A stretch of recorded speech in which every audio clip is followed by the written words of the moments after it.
Você sabia que uma das obrigações da Câmara Municipal é averiguar se houve algum processo de irregularidade em algum momento? Pois é, os vereadores se empenham para defender os seus interesses. Acompanhe conosco, participe!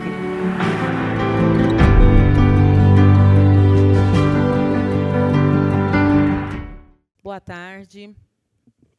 Sou a vereadora Edna Sampaio, presidente da Comissão de Cultura e Patrimônio Histórico aqui da Câmara Municipal de Cuiabá, e esta é mais uma reunião da nossa comissão. Nesta reunião, a pauta é a construção da nossa audiência pública deferida pela comissão, né, como um encaminhamento da nossa conversa sobre o edital Paulo Gustavo. E, na oportunidade desse debate, nós temos aqui hoje alguns convidados ilustres que eu quero já antecipadamente agradecer pela presença, pela contribuição, pelo importante papel que cada um e cada uma tem tido à frente das políticas de cultura aqui do nosso município. Agradecer meu colega Mário Nadaf, que está aqui sempre presente, o Felipe deve estar chegando também, pela parceria e pelo compromisso com a política de cultura aqui do município. Mário, você é uma referência aqui para nós, um cuiabano de história, de casa de mamãe, né, de almoço na casa de mamãe. Então, muito obrigada pela presença e a presença de todos aqui. Quero aqui anunciar a presença do Maurício Rodrigues Pinto, conselheiro municipal, membro do coletivo Quariterê, audiovisual negro. Muito obrigada, Maurício. Está aqui à minha esquerda. A Bruna Barbosa, que é vice-presidente do Conselho Municipal de Cultura e que, nesta oportunidade, vai falar um pouco sobre a Lei Paulo Gustavo, que é o tema dessa discussão. Obrigada pela presença, Bruna, pela Secretaria de Cultura, e também pelo Conselho Municipal de Cultura, que a Bruna é vice-presidente. Também saudar aqui o Alex Godoy, que é o conselheiro estadual de Cultura. Alex.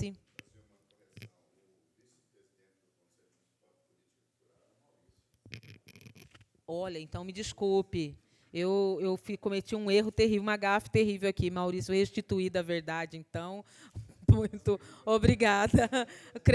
Devidos créditos atribuídos aqui, muito obrigada. Então, eu vi que a Bruna está rindo aqui. Agradecer também o Rafael Gomes, da Secretaria Municipal de Cultura, que também se faz presente aqui para essa discussão. E agradecer ao nosso amigo Justino, né, Justino Astrevo, que é o secretário adjunto de Cultura, sempre parceiro, uma pessoa como secretária Luísio, uma pessoa extremamente acessível e que tem dialogado bastante com a gente. Muito obrigada pela presença de vocês. Hoje, então, nós vamos discutir, conversar um pouco sobre a Lei Paulo Gustavo, que a Bruna vai apresentar aqui, e também vamos conversar sobre o encaminhamento da audiência pública. Nosso mandato, e aí, inserindo a prática do nosso mandato na Comissão da Cultura e do Patrimônio Histórico, nós temos por hábito discutir a audiência pública solicitada pelo setor, ou mesmo que a própria vereadora solicite, no caso a Comissão de Cultura, trazer os interessados para poder discutir a organização da audiência, né, porque entendemos que a audiência é uma ferramenta que o vereador lança a mão, né, no caso a comissão, para ouvir a comunidade, um expediente importante de participação social no processo de construção de políticas públicas. Então, é isso que nós estamos fazendo aqui hoje, né, e vamos continuar fazendo ao longo da semana, e já, de antemão, convidar todos e todas que estão nos ouvindo, que estão nos assistindo hoje, para a nossa audiência no dia 17, às 17 horas, aqui na Câmara Municipal de Cuiabá. Tá bom? Vou passar imediatamente a palavra ao meu amigo Mário Nadaf, caso ele queira fazer algumas considerações iniciais, e, em seguida, passo a palavra para a Bruna. Não sei se o Justino quer falar antes, em relação... Então, o Justino e depois a Bruna, e, na sequência, a gente abre para a conversa, tá bom? Mário. Boa tarde a todos e a todas que se encontram aqui. Uma semana de bastante trabalho. Essa gestão atual e os vereadores que a integram dessa legislatura têm otimizado bastante as reuniões nas comissões, que é algo, eu que tenho alguns mandatos, já é algo muito novo aqui na Câmara Municipal. E, particularmente, ontem tivemos um encontro aqui pela Secretaria de Educação, tivemos a oportunidade de esclarecer vários pontos sobre aquele contrato da Conviva, e vamos trazer o representante da Conviva aqui. E aqui não é diferente também. Através da nossa presidente, Edna Sampaio, nós temos procurado fazer a diferença na Comissão de Cultura e Patrimônio Histórico. Vários encaminhamentos já foram tomados e hoje mais um desdobramento que vai ser, para nós, é esclarecedor. Nós que não somos da área cultural, sou historiador, sou o vereador Mário Nadaf, para quem não nos conhece. E eu quero aqui, vou cumprimentar em seu nome, Justina. Todos que foram convidados aqui, a gente reconhece o trabalho de toda a Secretaria de Cultura. Eu quero, em seu nome, em nome da Luísa, cumprimentar a todos que têm feito a diferença na cultura, no esporte. Diferencial muito grande. E uma das construções mais edificantes é o nosso Plano Municipal de Cultura, né? Que já deve estar saindo da forma. E tenho certeza que essa comissão só vai agradecer esse trabalho que já está sendo desenvolvido junto com o apoio estadual, de todos os entes federativos, enfim. Eu vou ficar quieto para deixar a Bruna falar. Que a Bruna possa fazer a sua apresentação e a gente continuar a conversa aqui a respeito do tema, eu vou passar a palavra ao nosso secretário Justino. Boa tarde a todos e a todas. Obrigado, vereadora. Obrigado, vereador. Eu quero agradecer, em nome da Secretaria Câmara Municipal, que abre as portas para um debate importante, né?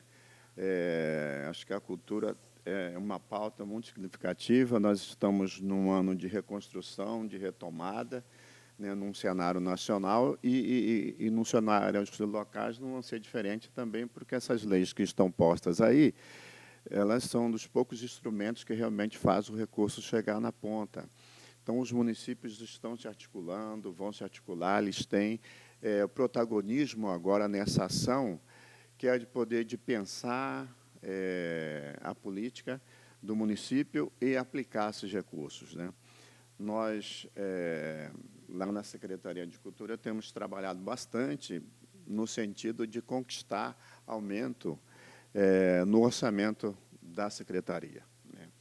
Esse ano houve um incremento, né, no nosso orçamento. O orçamento total da Secretaria Municipal de Cultura girava em torno de 30, 32 milhões.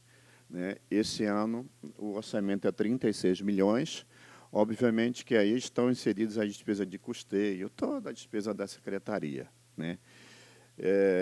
E nós conseguimos também ampliar um pouco o recurso do Fundo Municipal de Cultura, que também era um desejo grande do Conselho, do segmento cultural como um todo e, obviamente, da Prefeitura, da Secretaria de Cultura, porque esse é o recurso que a gente faz programa e desenvolve editais que é para poder apoiar as iniciativas dos produtores culturais de todas as matizes, de todos os segmentos, né? E nós temos esse estudo aqui, essa compilação aqui da Lei Paulo Gustavo, né? Que a Bruna vai apresentar aqui. Então, eu vou falar um pouquinho só do plano, né? Porque aí, sobre a Lei Paulo Gustavo, a Bruna vai se ater mais profundamente aí. Né? Nós estamos aqui numa etapa, que é nessa etapa aqui, né,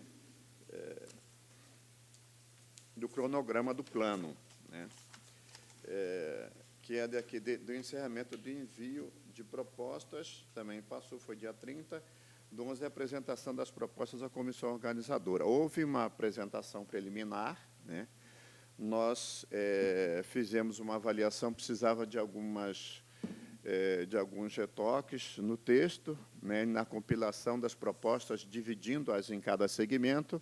Então, a empresa que está fazendo consultoria está fazendo isso nesse momento, e nós temos uma reunião na terça-feira, que é o dia em que nós vamos finalizar esse processo, né? Qual que é a próxima, finalizado esse processo, da gente complementar essa pré-minuta do plano, qual que é o próximo momento? A próxima etapa é disponibilizar no site da Prefeitura para que haja essa consulta pública, né? E nós tivemos uma reunião muito importante lá na Secretaria com os produtores culturais, aqui convocada aqui pelo TAB, pelo segmento de um modo geral, né? E nós identificamos lá uma necessidade de dar uma celeridade nesse processo, né? Porque, se nós formos seguir a convenção, nós teríamos que deixar 30 dias dessa minuta no site para que as pessoas ainda possam fazer interferências, sugestões e tal. Nós passamos por 2 processos longos de coleta de informação, de coleta de propostas, que foi a fase online, que é quando nós construímos o portal, especificamente para o plano, recebemos lá por 30 dias as propostas, depois fizemos 3 fóruns, né, que alguns de vocês tiveram a oportunidade de participar, que também aí lá presencialmente também nós acolhemos propostas, e a partir daí que a empresa que está fazendo essa assessoria começou a trabalhar na compilação das propostas, né, que são nós tivemos mais de 500 propostas. Foi bem produtivo esse trabalho, né. Então, eu acho que hoje, que nós conversamos bastante sobre isso, né, a forma que nós temos de dar essa celeridade é a gente abreviar um pouco o tempo de exposição desse material no site, porque, de certa forma, a sociedade foi ouvida já, né? Ela foi ouvida durante os 30 dias lá no nosso portal, depois foi ouvida presencialmente nos 3 fóruns que organizamos, e nós temos a pretensão de, assim, na terça-feira, encerrarmos esse trabalho, né, com a pré-minuta ficar pronta, e aí a gente colocar ainda na semana que vem já à disposição no site da prefeitura, né, e deixar no site entre 10 e 15 dias, né, já marcada aí a nossa Conferência Municipal de Cultura, que é o instrumento de legitimação do plano, né, que é a etapa final, né, para poder vir para a Câmara, onde os senhores vereadores vão trabalhar na aprovação do mesmo, né. Então, é nessa etapa que nós estamos, esse é o pensamento que nós temos, né, de acelerar, de encurtar um pouco o prazo de exposição da minuta do plano no site, para que as pessoas possam ainda contribuir com as suas sugestões e, imediatamente, fazer a Conferência Municipal de Cultura, que não é aquela conferência que acontece em cadeia, né, que é a conferência estadual, que já dá o norte para as conferências municipais. Não, é uma conferência especificamente para tratar do Plano Municipal de Cultura, para termos tempo de revisar e validar o texto, né. Então, é essa intervenção que eu gostaria de fazer. Ela já tem data, Justino, a conferência? A conferência? Não, a conferência não tem data ainda, mas nós queremos fazê-la na primeira quinzena de maio. Tudo vai... Se nós conseguirmos finalizar na terça-feira a minuta, nós vamos contar 10 ou 15 dias para colocar, vamos consultar uma regulamentação que existe, né, para a gente colocar disponível no site, e daí já vai estar marcada a conferência, né, porque, ao final desse processo, ainda pode haver, né, depois que nós colocarmos à disposição para essa consulta pública, ainda pode haver lá contribuições que vão precisar ser anexadas à minuta, né, para que vá para a conferência com todas as ideias acolhidas ali. Então, por isso que é preciso aguardar um pouquinho isso para poder marcar a data da conferência. Mas o nosso planejamento é fazer ainda na primeira quinzena de maio. Secretário, eu já tinha falado isso com o secretário Aloísio, sobre a importância de encaminhar o plano para esta casa, porque nós estamos aí com uma política de edital, né, a reconstrução do Ministério da Cultura, e nós ainda estamos em débito com o que os artistas chamam de CPF da Cultura, que é o fundo, a secretaria e o plano, que nós ainda não temos. Como vai haver uma audiência, uma conferência municipal da cultura com fim exclusivo de discussão e aprovação do plano, antes de ser encaminhado para esta casa, eu vejo que a minha sugestão, né, é de que se sistematize o que já tem e encaminhe diretamente para a conferência, porque justamente o papel da conferência é fazer a discussão, o debate, e esse texto que foi construído até agora sirva como um texto guia para essa conferência, porque senão nós vamos até, inclusive, esvaziar a conferência do debate, né, porque nós vamos fazer tantas consultas, né, que depois, na conferência, você fica um pouco esvaziado. Então, é muito trabalho que não precisaria haver se o texto fosse encaminhado como um texto base, como é comum, como acontece nas demais conferências, já para que a população inscrita para discutir o plano possa ela, na conferência, poder contribuir e imediatamente trazer para cá. Eu acho que com isso a gente encurtaria o prazo para a entrega do plano para esta casa e, ao mesmo tempo, permitiríamos que o material já produzido com participação do campo artístico, do campo da cultura, pudesse ser discutido com uma população mais ampla na conferência. É a minha sugestão aqui, quero que o senhor encaminhe essa sugestão ao secretário. Eu entender claramente o que você está propondo, vereadora, é abordarmos a etapa de deixarmos a minuta do plano no site. No site. Por quê? Porque você vai levar 10 ou 15 dias para uma consulta que já aconteceu. Né? Lá, no primeiro momento, o que aconteceu? Foi feita uma discussão coletivamente, Mário. Né? Foram vários dias em que a secretaria convocou, chamou as pessoas que interessadas em discutir. Foi construída uma proposta com contribuição de todo mundo que participou. Foi disponibilizado no site da secretaria para que as pessoas pudessem contribuir ainda. Acho que foram 30 dias, né? 30 dias disponibilizado. E agora falta sistematizar o texto base para a conferência, que eu entendo que é esse material que vocês já estão em mãos. Então, se convocar logo a conferência e já encaminhar o texto, toda a contribuição passa a ser no âmbito da conferência e depois o texto está pronto para vir para cá. É minha sugestão, tá bom? Perfeitamente, vou levar a sugestão. Ok, obrigada. E eu quero, então, passar... Taba chegou, a Lígia também, obrigada também pela presença. Taba é o vice-presidente do Fórum Estadual de Cultura, tem feito um trabalho... Conselho Estadual de Cultura, tem feito um trabalho extremamente importante de articulação do campo, de discussão de políticas públicas. A Lígia também é do campo da cultura, são companheiros, né, aí de longa data e dando uma contribuição extraordinária para a cultura popular no nosso município. Obrigada pela presença a vocês. Tá?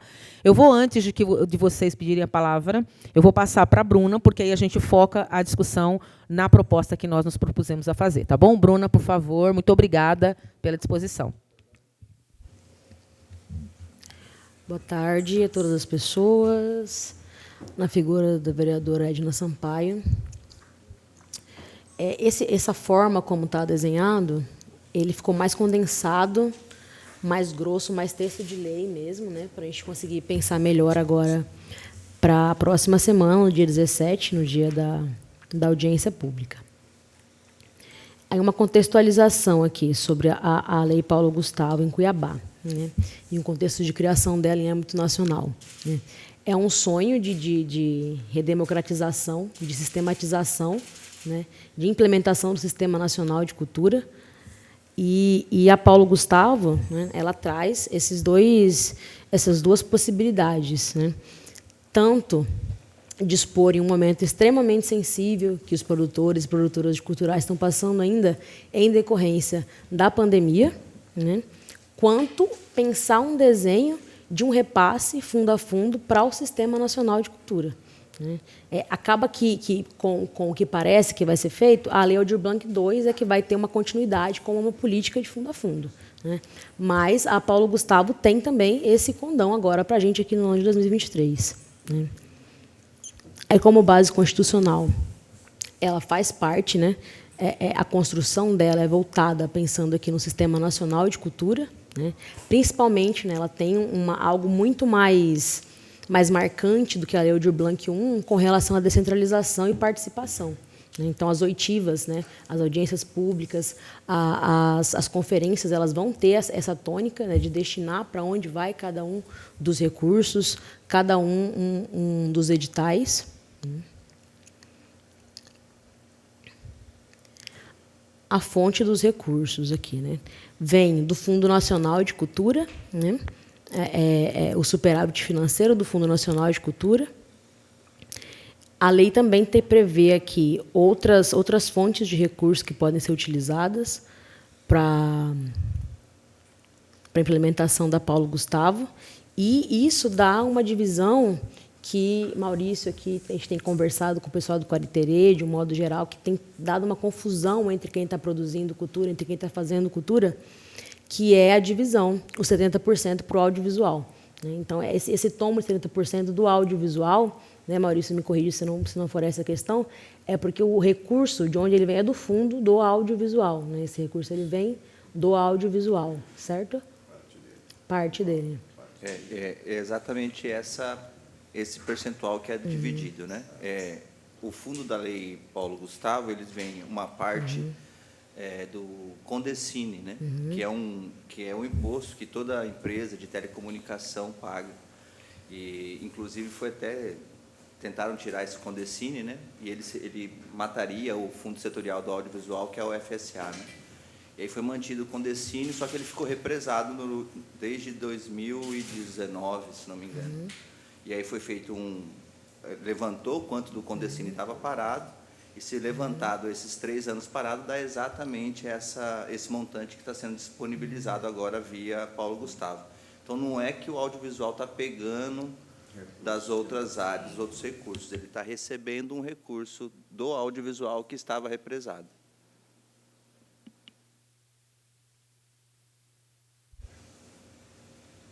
E aí isso vai chegar aqui em um outro momento da conversa na própria noção de audiovisual, né? Que é uma conversa que eu acredito, vereadora, secretário, que a gente precisa ter com o pessoal que está produzindo, né? Da amplitude do que é o audiovisual, né? Dentro do Brasil, dentro das nossas práticas de um modo geral. Né? Aí tem aqui um diagnóstico da operacionalização da Lei Complementar 195, de 8 de julho, que é a Lei Paulo Gustavo. Né? Esse quadro aqui é um quadro que está no site do Ministério da Cultura, né?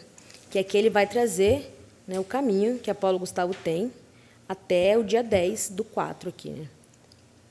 Ele começa, né, em 24/2/2022 com um projeto de lei complementar, que é aprovado na Câmara dos Deputados.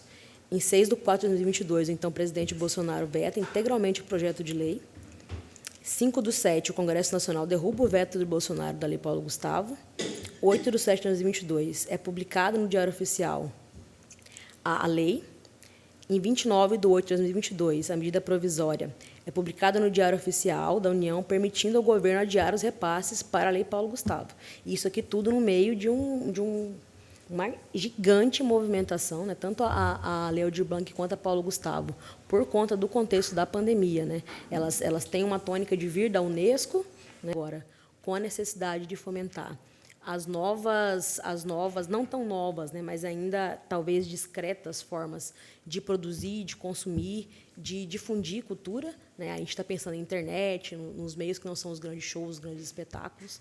Né? E aí o audiovisual vem, de novo, com um papel crucial nesse contexto pandêmico. Né?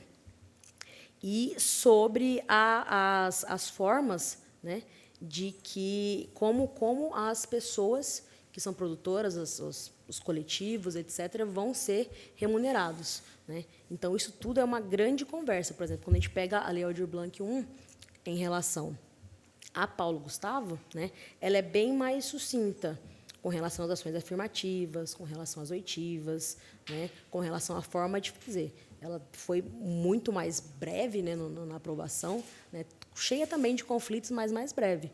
E a Paulo Gustavo não. Ela tem uma robustez maior, né, ela tem uma lógica de política cultural que, para um contexto da atualidade, ela é o que a gente estava esperando desde 2004. Né, ela tem uma força, uma imponência maior com relação a isso. Né? A famosa PEC 150, né? Que Gilberto Egídio era o ministro. Sim. Aí, em 8/11/2022, o Supremo Tribunal Federal suspende a medida provisória, que é essa aqui que adiou os repasses. Né? 1/1/2023, o Ministério da Cultura é recriado. Em 15/2/2023, a portaria do MIN, que institui o grupo de trabalho da Lei Paulo Gustavo com o objetivo de operacionalizar as disposições da lei. Em 13/2/2023, o início das escutas com a sociedade civil e gestores. Em 15/3/2023, A portaria do MINC número 2, de 15 de fevereiro de 2023, prorroga a atuação do grupo de trabalho, né? Até março, a gente estava com uma ideia de que em março a gente já teria a regulamentação, a gente já teria as notas técnicas e conseguiria já pensar nos próximos passos da legislação. Mas não foi o que aconteceu, né? Era um processo de reconstrução de um ministério inteiro, então, né, é justificável o prazo que a gente está tendo agora. E, em 10/4, né, o MINC apresenta o calendário de execução da Lei Paulo Gustavo, né, que a gente já tem agora um calendário. Não posso deixar de fazer uma interferência aqui para lembrar, e eu quero aqui deixar registrado nos anais dessa casa esse quadro que demonstra bem o que aconteceu com a cultura nesses últimos 4 anos. É um ano inteiro de luta para a aprovação de uma lei que simplesmente visava dar destinação a um recurso que já estava, um recurso financeiro. Nós não estamos falando de orçamento, nós não estamos falando de previsão de arrecadação, nós estamos falando de um recurso que estava em caixa do governo federal e que, sistematicamente, o governo Bolsonaro se recusou a aprovar a lei, instituindo, inclusive, uma medida provisória para impedir que fosse pago esse recurso para os promotores de cultura, para os artistas, e que só foi liberado com uma atuação do STF e agora com a reconstrução do Ministério da Cultura. Então, eu quero que seja registrado aqui, nesta casa, essa labuta, né, das pessoas do campo da cultura e das artes aqui no Brasil.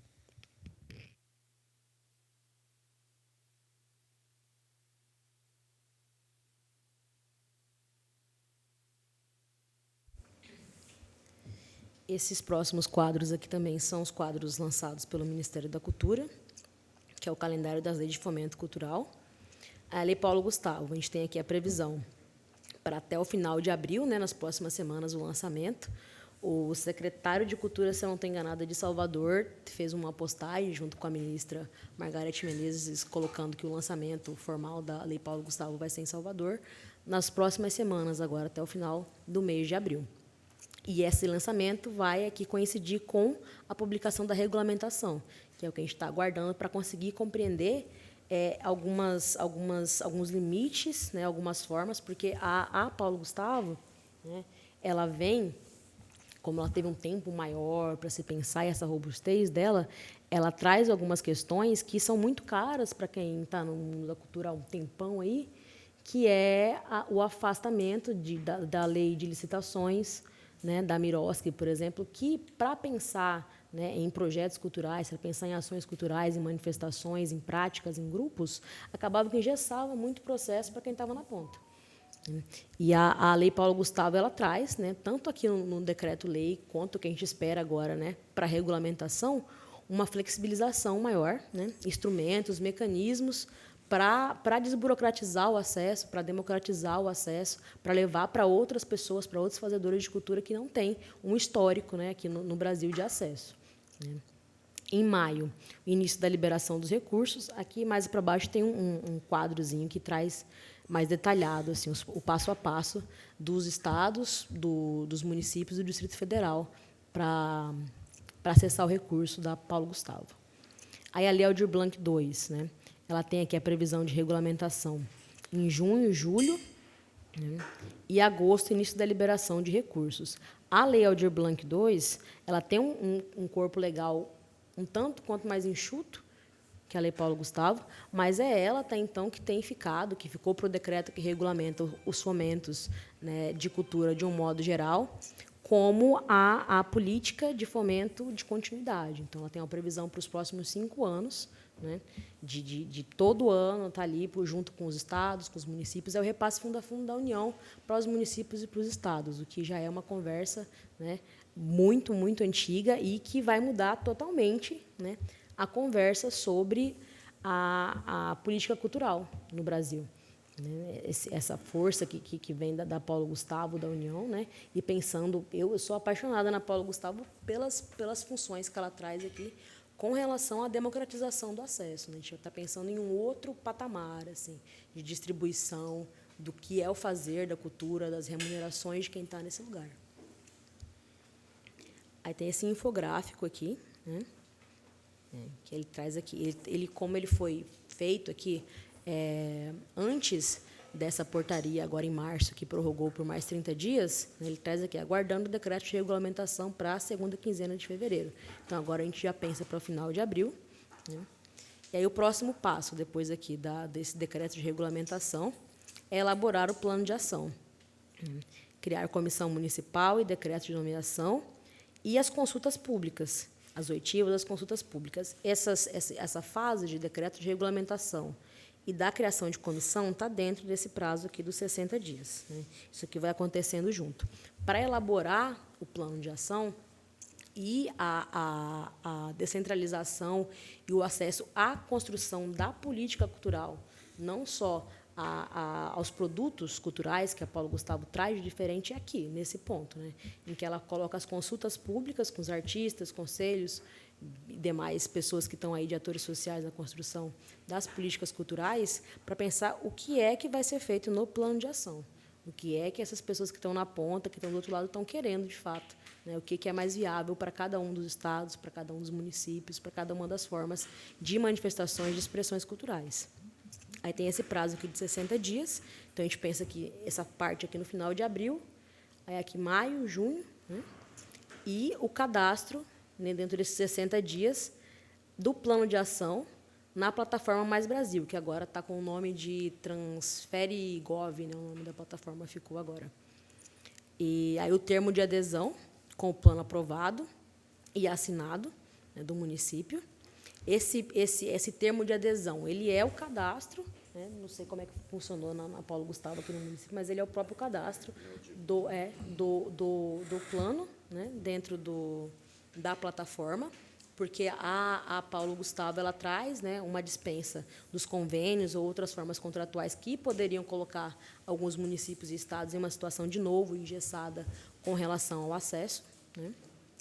E, depois disso, o Ministério da Cultura repassa os valores para uma conta específica, criada para a Lei Paulo Gustavo. Todas as transferências elas vão acontecer de maneira online, para uma maior transparência. Né? E aí os municípios passam a ter 180 dias para regulamentação orçamentária, né, dentro dos municípios. Deixa eu te perguntar uma coisa. Bruna, esses 180 dias para regulamentação orçamentária é previsão de receita do governo federal? Porque tem alteração na lei orçamentária? Boa tarde. E, no caso, esses 180 dias, aí entra nós, município, em relação ao decreto de abertura de crédito suplementar no orçamento da secretaria para poder receber. Tá? Vai criar um crédito. Isso, vai ter que criar um crédito suplementar.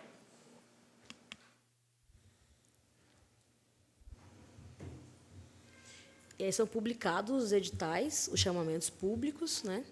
As capacitações para os agentes culturais, porque aí tem acho que o Tabo vai conseguir colocar melhor, que a gente está tendo essa conversa com a Cris já dentro da plenária municipal, ontem na estadual também, com relação ao valor que vai ser definido, né, o percentual nas notas técnicas e na regulamentação, para que os municípios e estados possam fazer a contratação de pareceristas, de projetistas para ficarem à disposição das pessoas que estão ali nesse espaço e também das capacitações para os agentes culturais, né, dentro desse prazo aqui de 180 dias, pensar, né, formações, pensar capacitações para quem vai estar fazendo cultura, para quem vai estar pleiteando aqui esses recursos. Deixa eu fazer só uma pergunta, uma colocação, que eu estou me atendo muito ali no plano de ação. Nós passamos lá pela Audi Blanc, sabemos como é que é isso. E como ele vai ser fruto das oitivas, da discussão junto aos segmentos, para você entender quais as necessidades /vontade, para a gente poder fazer esse plano de ação, então esse é um momento importante. Ele está contido ali no prazo de 60 dias. Então, assim, essas oitivas precisam ser realizadas, né? E nesse processo de escuta aí já fazer esse levantamento, porque a adesão é apenas um termo que o município faz para fazer adesão ao sistema da lei. E isso é um documento burocrático, é um processo simples. Agora, o plano de ação, ele carece de fazer essa escuta e uma compreensão objetiva, né? Porque Se não houver uma compreensão objetiva, porque o plano é um documento sucinto, são umas linhas gerais, e é a partir dali que você vai construir os editais. Uma vez acolhido e aprovado o plano de ação, você não muda mais o plano de ação, a não ser que haja um direcionamento para isso e tal, e o Ministério concorde, né? Se não havendo isso, você tem que seguir esse plano de ação, e nós sabemos que a Paulo Gustavo ela tem uma complexidade ali na aplicação dos recursos, né? Tem diversas nuances ali que nós precisamos entender bem para que os editais cumpram esse regramento que está na lei. Tem uma previsão, secretário, com relação ao remanejamento entre os artigos, dentro de cada um dos artigos, mesmo com o plano de ação, né? Caso o município, né, no momento da publicação dos editais, da implementação, sinta que não é viável ou que não conseguiu alcançar, que não conseguiu alcançar de alguma forma, dentro de cada um dos incisos ele pode fazer esse remanejamento. Então, o primeiro artigo, o 6º artigo, que é só o do audiovisual, né? Dentro das 3 ações que estão ali nos incisos, né? Caso haja ali... Tem como você mostrar? Sim. Porque é importante, porque tem gente aqui que não teve ainda contato, para a gente saber do que ela está falando, né? É porque esse artigo ele vai identificar quais são as áreas que vão ser financiadas pelo recurso da Paulo Gustavo. Descreve aí. Quero só pedir licença, né, porque eu tenho que me ausentar, tem uma audiência agora na Coimbra Breve, mas a Bruna e o Rafael vão ficar aqui, qualquer indagação pode ser feita a eles. Tá? Obrigado. Tá, ok. Muito obrigada, secretário, mais uma vez, secretário adjunto, pela parceria, por ter vindo aqui. A gente vai continuar conversando. Eu vou mandar por escrito a sugestão em relação ao encaminhamento do plano, tá bom, para a secretaria. E a gente apresentar já mais objetivamente esse cronograma na audiência pública. Sim. Eu penso, você podia já colocar aí, Bruna, para eles visualizarem, enquanto eu vou falar, que a gente poderia pensar a audiência pública a partir de um diagnóstico sobre esses itens que estão direcionados ao edital. Entende o que eu estou falando, Bruna? Se, ao invés de fazer uma audiência pública mais genérica, para falar da questão do edital, a gente pode organizar o debate da audiência pública a partir das linhas de financiamento do edital, para saber como é que está a questão da formação, a questão do investimento, né, nos projetos artísticos mesmo, enfim, de cada uma dessas linhas. A gente podia ir já um pouco pensando como que poderia ser dessa forma, porque acho que traria mais elementos para a gente pensar o edital mesmo, né? Onde é que está?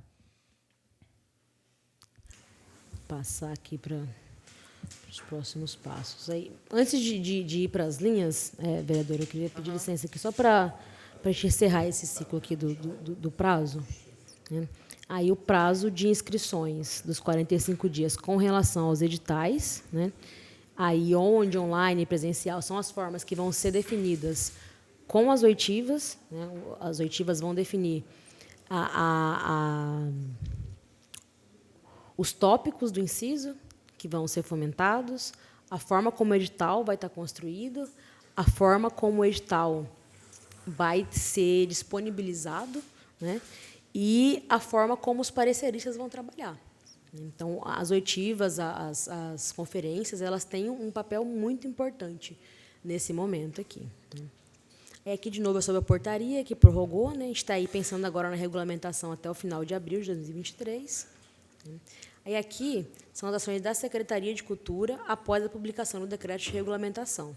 Aí, a gente volta aqui para elaborar o plano de ação em conformidade com as demandas apontadas nas consultas públicas, né?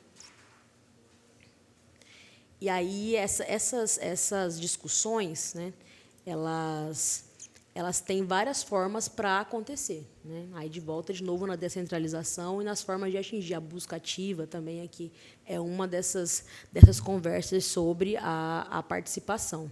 Né? Então, tanto a Câmara aqui, esse espaço, ele pode estar sendo considerado, né, como um espaço para as consultas públicas, quanto os meios, os canais digitais, né, quanto descentralizar e levar essas consultas públicas para os 4 cantos aqui de Cuiabá, pensar outros espaços para essas formas de consulta, outras linguagens para essa forma de consulta. Né. É aqui o cadastro e formalização, né, no plano de ação. Aí, no plano de ação, né, o município de Cuiabá vai decidir, né, quais as ações que ele vai estar vinculado. Ele pode optar, né, por pegar só, por exemplo, a parte do audiovisual ou só algum dos tópicos dos incisos, ou pegar só o outro tópico que é mais genérico para todas as outras linguagens da cultura. E a questão do remanejamento aqui também, né? Então, a gente pode pensar, né, aconteceu, se eu não me engano, né, Rafael, com a Audi Blanc aqui, né, de ter que pensar remanejamento durante a execução do edital. O edital publicado, já tudo feito, e não teve a adesão que foi esperada. Então, esse período foi remanejado, o valor do edital para uma outra fonte.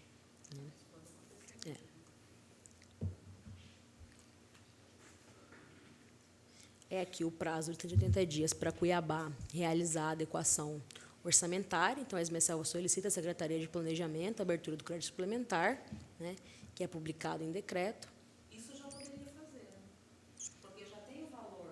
Mas esse é só uma estimativa, ele pode ter mudado agora por conta dos dias que a gente teve que esperar para sair a Paulo Gustavo. Então, a gente não tem uma certeza exata assim, do valor. Mas não precisa ser exato no orçamento, não. Não? Um bom tópico. E aqui o prazo de 180 dias, né, que o município precisa para fazer essa adequação.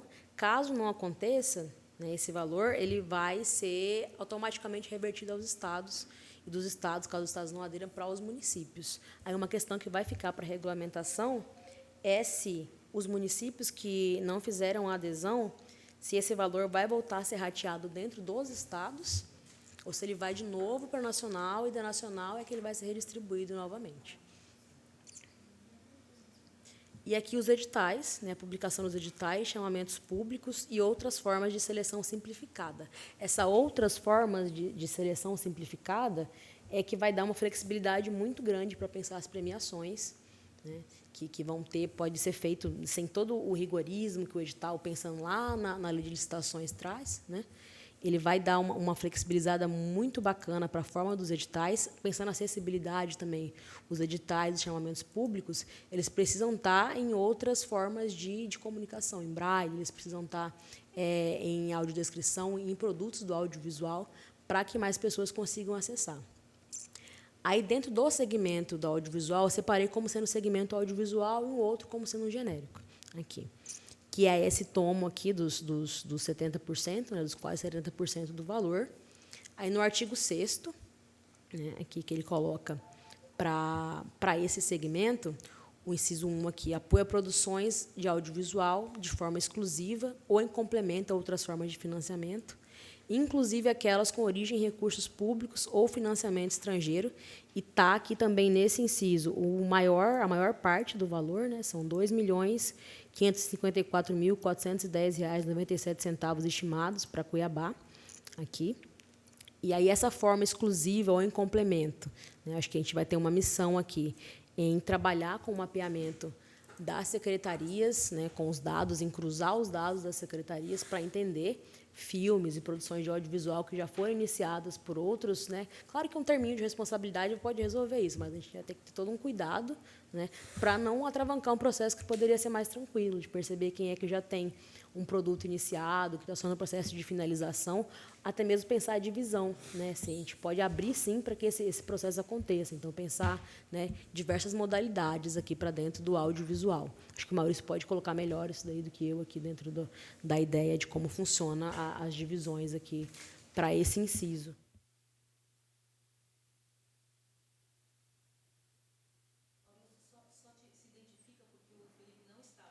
Ah, tá.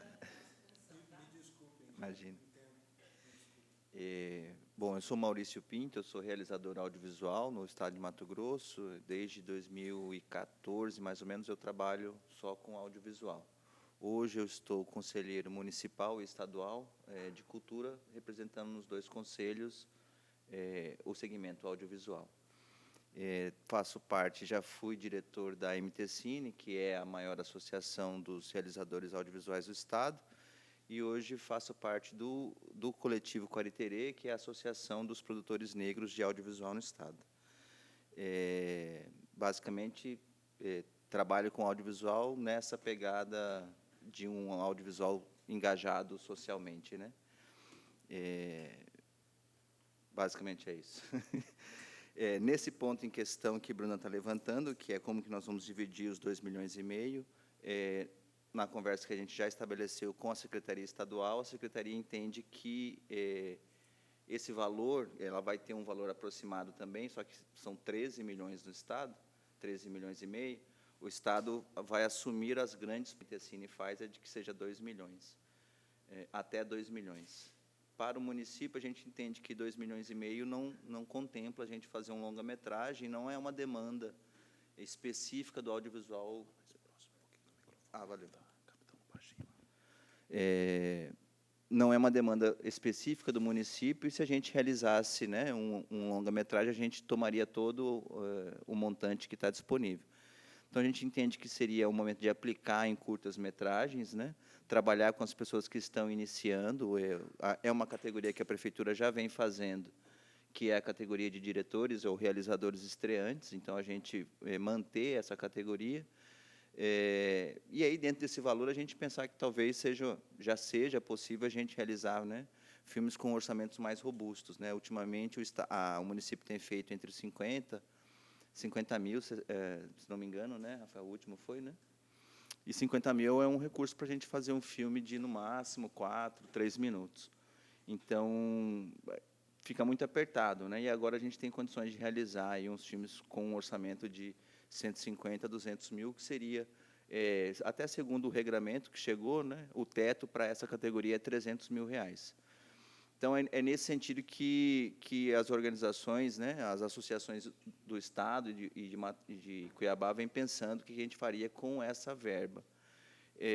Mais para frente, a gente vai falar sobre as questões das divisões para que isso se torne mais inclusivo, né? Falando um pouco sobre mim também, eu sou pesquisador do audiovisual, estou entregando agora dia 25 de maio, já ficam todos convidados, sala 9, lá no IEL, vou apresentar a defesa do meu mestrado, e o mestrado ele pesquisa como que a população negra aparece, né, no cinema produzido aqui no estado de Mato Grosso. Eu assisti 64 filmes, né, eu localizei 64 filmes, todos financiados por leis municipais ou estaduais desde 1996, desses 63 filmes, a gente tem menos de 12 que são realizados por pessoas negras. Entre 93, que é o lançamento da Lei Hermes de Abreu, até a modificação com as parcerias com a FSA, que vai começar em 2015, nós só tivemos um filme realizado por uma pessoa negra no Estado. Um filme, de 1996 até 2015. Então, isso aumentou muito de lá para cá por conta dessas parcerias, né? A Ancine já trazia nas suas indicações de como fazer essa divisão dos valores a necessidade de que isso fosse inclusivo e de que se adotasse um sistema de políticas afirmativas para que essas pessoas pudessem ser incluídas. E isso faz uma diferença. A gente vai ver depois, assim, quando publicar a pesquisa, a gente vê essa diferença, ela é absurda, absurda. Já em 2017, a gente já tem 2 filmes de pessoas negras, ou seja, de 96 até 2015, a gente teve 1. 2 anos depois da parceria, já tinha 2. No último edital do Aldir Blanc, nós tivemos mais de 6 filmes, inclusive contando interior do Estado. Então, é muito importante que a gente entenda de que, de fato, essas políticas afirmativas, elas são necessárias.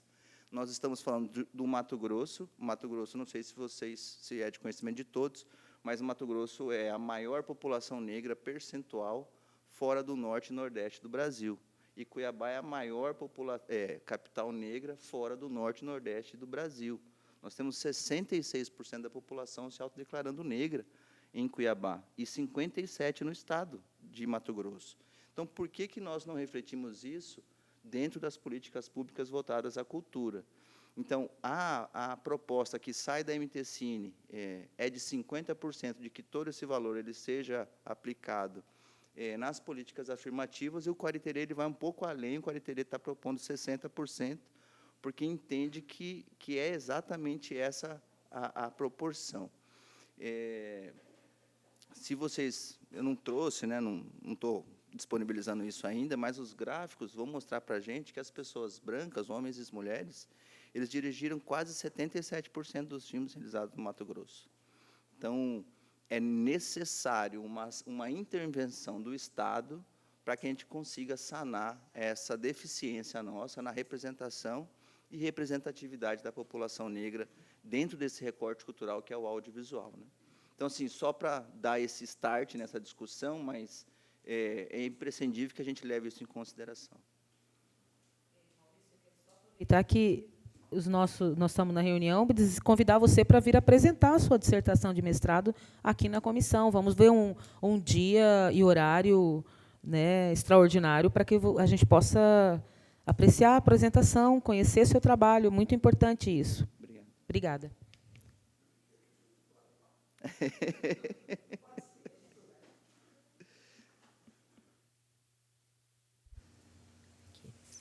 Ainda aqui nesse primeiro inciso, né, quanto às formas de divisão e para o que vai, a estadual, né, como o Maurício colocou, tem sinalizado, né, que vai ficar com esses projetos de maior custo. Hoje à tarde teve a publicação de uma instrução normativa do Programa Nacional de Apoio à Cultura, que estabelece os valores limite para as produções do audiovisual.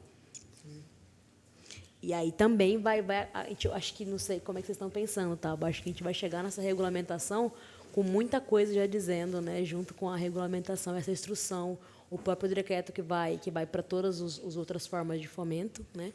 Então, para aqui, no primeiro momento, acho que a gente vai sair numa defesa, aqui enquanto secretaria, né, a gente tem conversado em sair numa defesa de curtas, né, a gente tem pensado em a precificação dos curta-metragens para esse primeiro espaço aqui, que tem uma divisão também de valores entre eles, né, Maurício? Entre os de ficção, os documentários e as animações. Então, tem uma subdivisão dentro do que seriam os curtas e os videoclipes, videodança, videoarte também, dentro desse valor aqui, dentro desse primeiro inciso. No segundo, que é apoio a reformas e restauros, a manutenção e funcionamento de salas de cinema, incluída a adequação a protocolos sanitários relativos à pandemia do Covid-19, sejam elas públicas ou privadas, bem como de cinemas de rua e de cinemas itinerantes. O valor estimado de R$ 584.107,77. Aí aqui a gente vai depender, nesse inciso, aqui de uma maneira muito mais contundente, da regulamentação e das notas técnicas, para compreender o que vai ficar incluso em reformas, no conceito de reformas, de restauro, de manutenção e esse funcionamento, né? Por exemplo, as reformas. Mesmo que a gente esteja pensando agora numa legislação que vai afastar outras legislações que tinham uma postura mais rígida com relação às reformas, né, a gente não sabe como vai ser adequado isso, né, para pensar reformas, o que seriam essas reformas, esses restauros para dentro dos espaços, né. Essas salas, públicas ou privadas, elas têm limitações, né, com relação às privadas, dentro das cadeias das salas de cinema, tem um quantitativo, então não pode ser uma mega sala de cinema que tenha capacidade de se manter sozinha, por assim dizer. Acho que é 25 salas de cinema que tá estrito aqui para esse inciso, né? E no terceiro, capacitação, formação e qualificação no audiovisual, apoio a cineclubes e a realização de festivais e mostras de produções audiovisuais, preferencialmente por meio digital, bem como a realização de rodadas de negócios para o setor audiovisual e para a memória, a preservação e a digitalização de obras ou acervos audiovisuais, ou ainda apoio a observatórios, a publicações especializadas e a pesquisas sobre audiovisual e ao desenvolvimento de cidades de locação. Só uma pergunta sobre o inciso 2. Uhum. Cuiabá tem telefone só para... Boa tarde, obrigado. Cuiabá tem salas de cinemas municipais? Essa é uma das questões que a gente vai precisar da regulamentação para compreender, né? Se a gente for levar as salas de cinema ao pé da letra, né? A gente vai ter o Cineclube Cochiponês, aqui, que pode ser considerado como uma sala de cinema, que tem uma sala de cinema estruturada para os cinemas privados de Cuiabá, né? Cinemark, os cinemas que estão nos shoppings e etc. Mas aí, se a gente for levar essa ideia de sala de cinema, né, para uma outra proposta, aqui pensando talvez esse final aqui, sala de cinema de rua e de cinemas itinerantes, a gente consegue configurar, né, dentro dessa ideia de sala de cinema. Por exemplo, os lugares que são utilizados para exibição.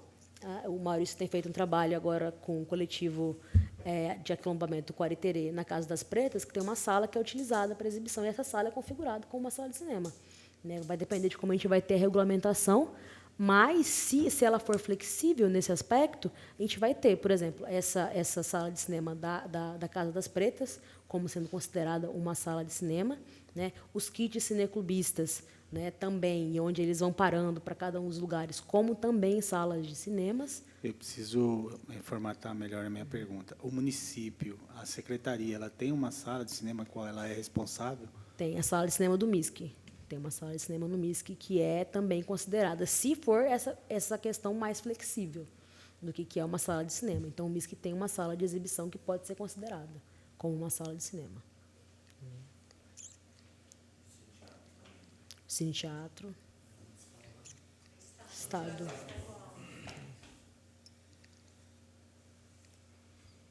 E aí tem uma questão que eu tenho conversado, eu conversei com o pessoal do Cineclube Cochiponês, conversei também com o pessoal do Quariterê, coloquei também dentro da secretaria, que é a forma como a gente vai operacionalizar isso daqui, vai depender total da regulamentação, de como a gente vai ver, mas aqui tem um valor maior, né, aqui para essa ideia de restauro e de manutenção, do que aqui nesse terceiro, que abriga muito mais ações, né? Vai de capacitação até a digitalização de acervos e publicação de pesquisas, né? Esse desenvolvimento de cidade de locação, depois eu queria que o Maurício pudesse falar um pouquinho sobre esse desenvolvimento de cidade de locação, né?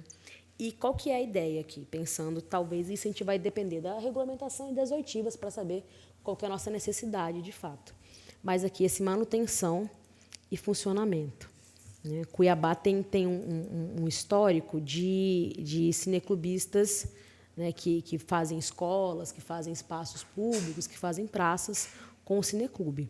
Dentro dessa ideia de manutenção e funcionamento, né, se a gente vai poder pensar a aquisição desses materiais cineclubistas, notebooks, projetores, caixas de som, os próprios produtos e obras do audiovisual para circularem. Se esse for o caso, né, se a gente puder pensar dessa maneira, talvez, né, aí vai depender da regulamentação e das oitivas, jogar para cá, né, essa necessidade. No documento do MTCine, né, tem uma previsão desses kits cineclubistas, né, da necessidade dos kits, né.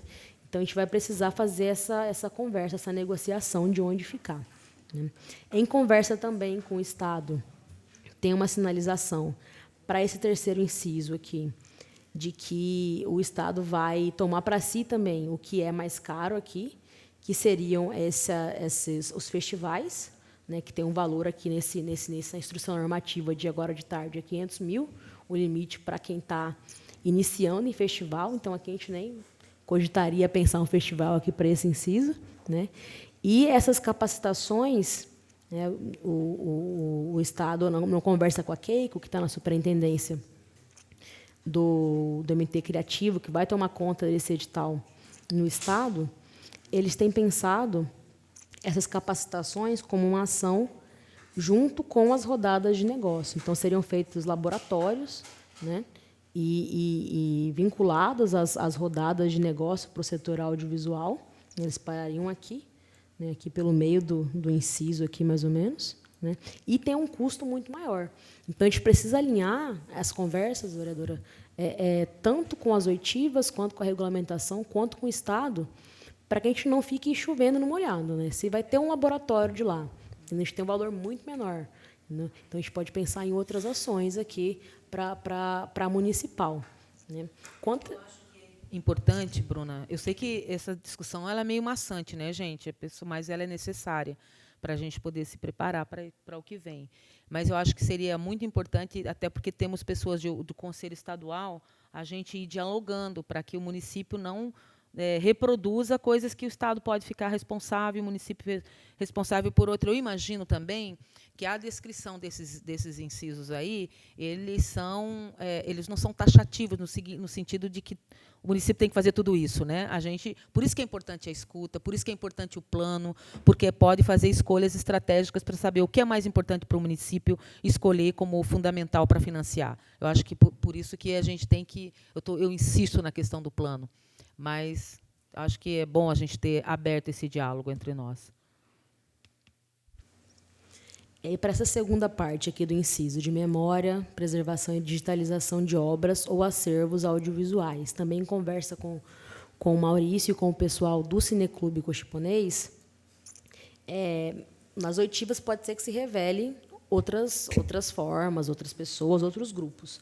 Mas, em um primeiro momento, para digitalização e composição de acervo, tem 2 espaços em Cuiabá que conseguem, né, abrigar e que tem o que ser digitalizado aqui, que seria o MISC e o Cineclube Cochiponês, que tem uma quantidade de material para ser pensado aqui como acervo, né, e para ser digitalizado. Não sei se estou enganada, mas eu acho que é essa conversa que a gente está tendo até então aqui, né? E aí o apoio aos observatórios e publicações especializadas e a pesquisa sobre o audiovisual, nessa conversa também preliminar com o Estado, eles disseram que tem interesse em dar continuidade, mas é uma área muito ampla aqui, né, desses observatórios, das publicações, de pesquisas do audiovisual, e que não tem um valor muito, muito, muito grande, né, como outras ações, então talvez a gente possa assim pensar aqui também. E eu queria que o Maurício falasse um pouquinho da cidade de locação.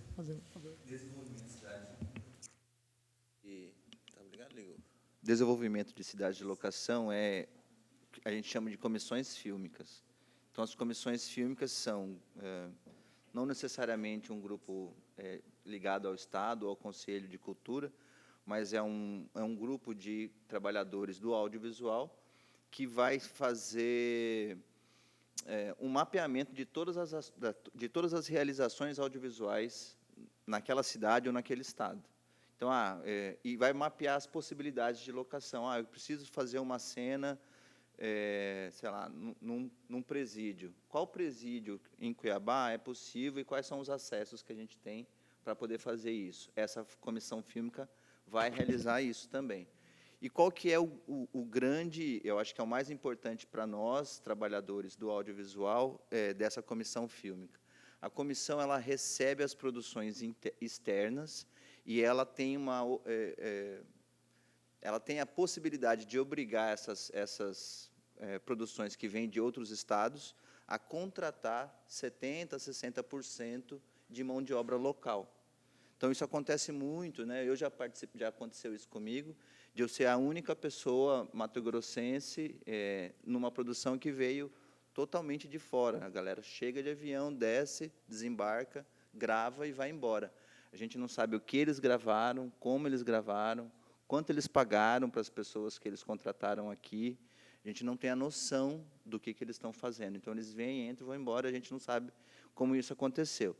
Então, as comissões fílmicas, que são essas cidades de locação, né, elas trabalham exatamente nesse sentido, tanto para dar essa questão direta da locação mesmo, quais lugares eu posso gravar e com quem eu preciso falar para gravar nesses lugares, mas também para fazer essa proteção da mão de obra local.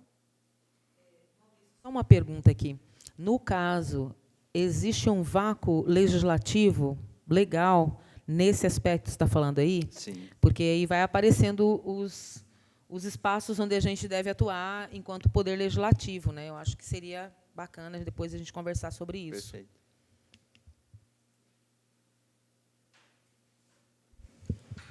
A gente termina essa primeira parte aqui do audiovisual e vai para o artigo 8º, que é de segmentos variados, exceto audiovisual. Bruno, eu precisava ir embora até às 4, aí são 20 para as 4, aí eu queria só terminar a minha apresentação do audiovisual, e aí eu deixo vocês aí, pode ser? Desculpa, assim, eu não sabia que a gente ia até um o horário, e aí eu saí meio escondido, eu preciso voltar. Eu queria até sugerir à presidente da comissão que eu estou vendo aqui que tem várias pessoas que estão com problema de horário aqui. Que nós estabelecêssemos um teto. Vereadora, o que a senhora acha? Eu acho que essa última parte, que é a parte mais difusa do edital, essa última parte, que é a parte mais difusa do edital, que não está focado no audiovisual, a gente pode deixar para as pessoas depois lerem e se aprofundarem. Aí a gente pode já, Bruna, talvez abrir para a gente conversar a respeito de como que a gente organizaria a primeira oitiva da Lei Paulo Gustavo a partir da audiência pública que a Comissão de Cultura está propondo fazer no dia 17. Pode ser? Aí você, se puder, Maurício, que tem que sair, poderia já incluir essa questão que eu estou falando aqui na sua fala e deixar já registrado para nós, tá bom? A sua contribuição. Tá, eu vou tentar encaixar aqui.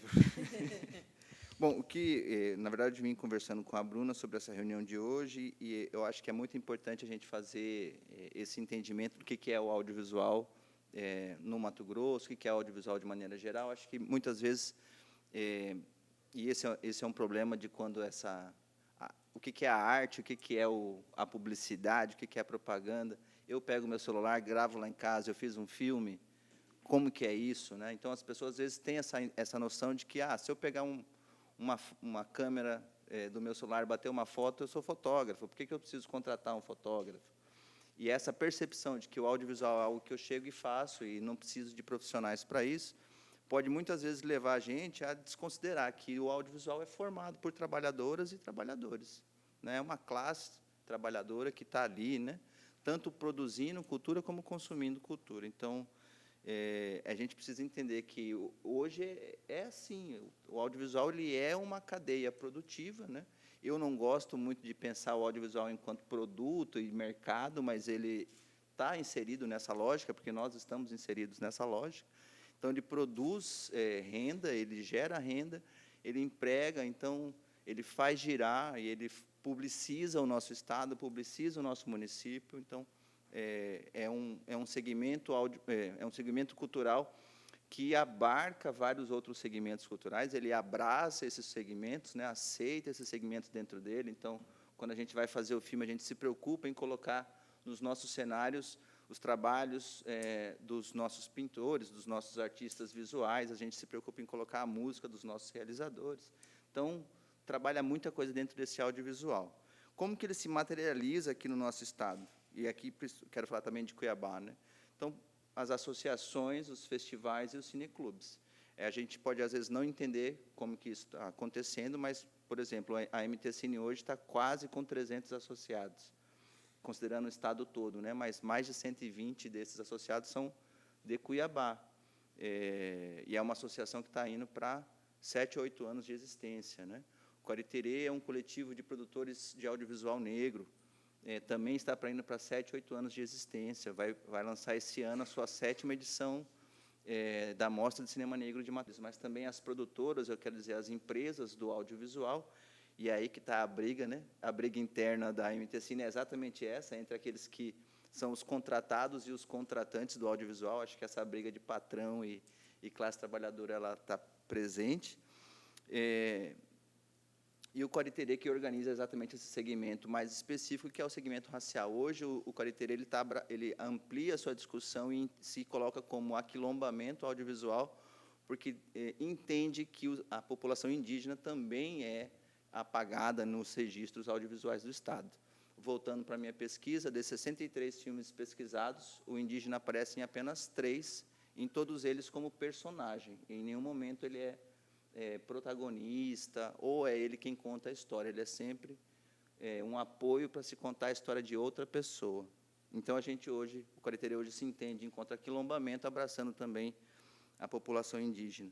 Para além disso, nós temos a REC, que é a Rede Estadual de Cineclube, junto com a Confederação Nacional de Cineclubes, né? E a REC ela tem os seus braços, né, articulados em Barra, em Cáceres, em Cuiabá, que são os espaços onde a gente tem cineclubes com construções físicas funcionando, com suas sessões mensais e tal.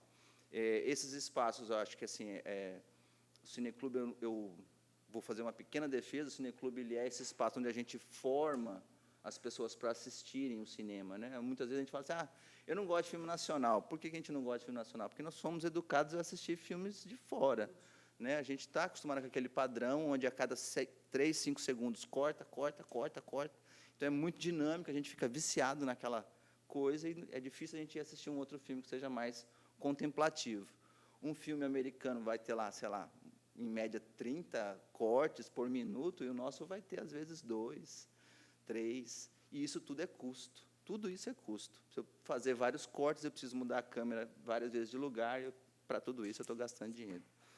Então, o Cineclube é esse espaço onde a gente forma o público para aquele trabalho que a gente está fazendo, né? Eu vou fazer filme em Mato Grosso, quem que vai assistir? Eu preciso formar esse público, e esse público ele é formado pelos cineclubes. Então, é essencial para que a gente construa esse público no Mato Grosso, que a gente trabalhe essa linha de formação dos cineclubes, seja na proposição de ações cineclubistas no interior, ou seja, para que as pessoas no interior possam lá receber um prêmio e fazer 24 sessões durante um ano, passando 2 vezes por mês um filme, sendo um filme local e um filme nacional, algo assim. A gente garanta essa possibilidade, isso é um boom, né? Isso é uma alavanca muito grande que a gente coloca no nosso cinema. Parte disso se reflete no que a UFMT fez, que foi abrir o curso de cinema e audiovisual. Eu sou formado pela UFMT em comunicação, mas o meu curso é de radialismo. Radialismo, quando a gente fala de ondas de rádio, né, transmissão de sinal, seja de TV ou de rádio. Isso aí a gente não faz mais, né? A gente até retomou essa coisa de transmissão por conta das lives hoje, né? Tudo é live e tal, isso é transmissão. Mas o curso sempre quis ser cinema e audiovisual. E ele só consegue ser cinema e audiovisual a partir de quando? A partir de 2015. 2015, entre as parcerias do FSA, Ancine funcionando, essa demanda chega para cá e a gente fala, olha, a gente precisa de um curso de cinema e audiovisual. Isso está acontecendo, isso já acontece. Vai começar, acho que esse ano forma a primeira turma de cinema e audiovisual de Mato Grosso, da UFMT, e essa galera vai para o campo, e eles precisam fazer, e eles estão começando. E eles precisam tanto de realizar como de trabalhar. Então, essa demanda está aí presente, só aponta para o crescimento do nosso audiovisual. E aí, dentro dos festivais, eu queria falar um pouquinho também, que é isso, assim, a gente... onde que está? Nós temos 5 festivais de cinema em Mato Grosso, em Cuiabá, acontecendo. São 5 festivais com mais de 5 anos, que a gente precisa assistir. Se a gente não está assistindo, a gente precisa assistir. E, se a gente puder, a gente precisa apoiar financeiramente. Eu acho que essa é uma discussão que a gente está trazendo dentro da Paulo Gustavo. Então, a gente pode citar o Cinemato, que é o festival do Luiz Borges, né? É um festival histórico, né? Desde a década de 90, trouxe vários artistas, chegou a trazer, numa edição, mais de 140 convidados, né? Era uma coisa assim... mega. Hoje nós não temos condições de fazer isso, nem que se a gente quisesse, porque hoje ele vai exigir recursos de milhões para fazer um festival daquele tamanho, e a nossa linha não chega a milhões nem no estadual. Então, não dá para fazer um festival de milhão igual o Luiz Borges fazia, né? Mas temos o festival do Luiz Borges, que é o Cinemato, tem o Cinecaus, da Eliette, tem a Mostra de Cinema Negro de Mato Grosso, que é do Cariterê, tem Tudo sobre Mulheres, que é da Daniela Borges. Tem o... Quem mais? Quem que eu estou esquecendo aqui?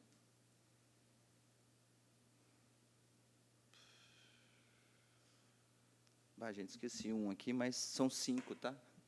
E essa é uma briga nossa dentro eu digo nossa porque é isso, assim, dentro dos espaços a gente, às vezes, tem que defender, né? E o entendimento hoje é de que esse recurso que chega com a Paulo Gustavo, ele não vai ser suficiente para ajudar todos esses festivais de uma maneira robusta. Não dá para fazer. O último prêmio que o Estado fez para festivais foi 150 mil. E há um entendimento de que não deveria se retroceder, ou seja, não pagar menos de 150 mil, porque o Estado já pagou 150 mil. Vamos avançar. Se avançar para 200 mil, não paga os 5 festivais. Então, fica numa encruzilhada. Ou eu aumento essa verba, e aí eu vou tirar de alguém vai ficar sem, ou eu diminuo a verba e aí contemplo todo mundo. Mas se eu contemplo todo mundo, eu vou contemplar as pessoas com um recurso pequeno, que eu não vou conseguir fazer o festival grandioso. Então, eu estou falando já do recurso do Estado. O nosso aqui não vai dar para a gente fazer festival. O municipal não vai dar para a gente fazer o festival.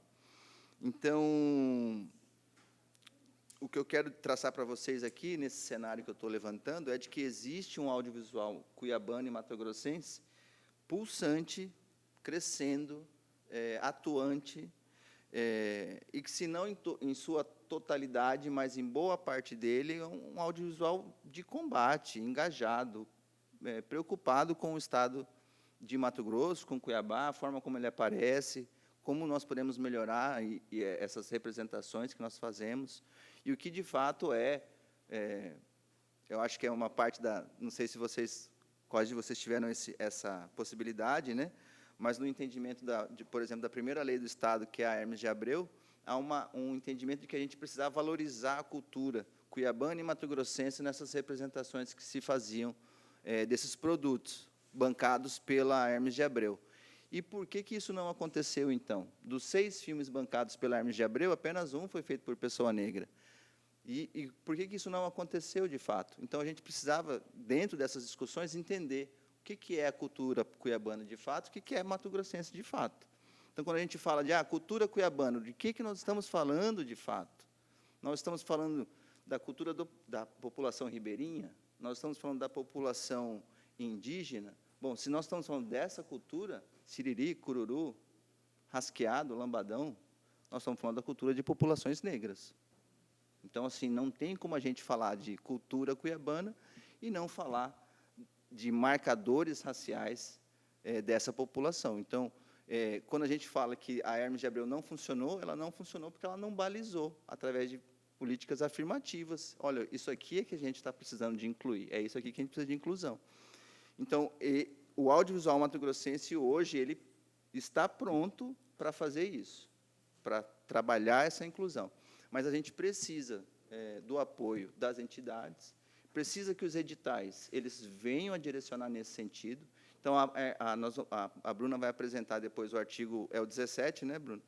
Que vai falar sobre as inclusões, como que nós precisamos trabalhar as ações afirmativas dentro da Paulo Gustavo, e isso não pode ser um talvez.